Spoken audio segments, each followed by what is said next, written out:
What is up, guys? This is Zach from Anglers Escape, and today I want to correct a common misconception that you can crappie fish with live worms. And now it might be on a very blue moon, you might be able to catch a crappie on worm. I've caught hundreds if not thousands of crappie, and I've never caught one on a live worm, and I fish with live worms all the time.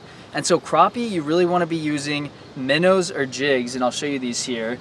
And so normally when I'm crappie fishing, I'm going to be using a light action rod, 4-pound test line, and then just a real small J hook that I'll hook a live minnow onto. Or if I want to use a lure for crappie, I will use one of these jigs that you see here, and these you just kind of jerk up and down, and again they mimic minnows, or you can use a real small crankbait and those crappie will also hit those.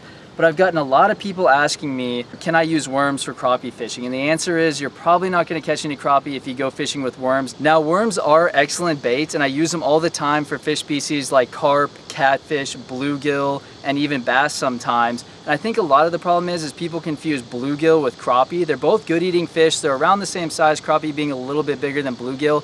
But I'll show you a picture of a bluegill over here, and I'll show you a picture of a crappie over here.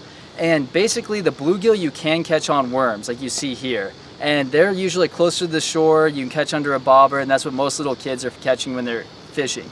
But crappie, they stay out more in the middle of the lake or offshore a little farther unless they're coming in to spawn. They're usually around 10 feet deep in the summer, and they're going to be off structure like docks, bridge pillars, or submerged trees. And so those are where you want to use the minnows or jigs and not worms, because I've never seen a crappie take worms for some reason. They really just like that live bait.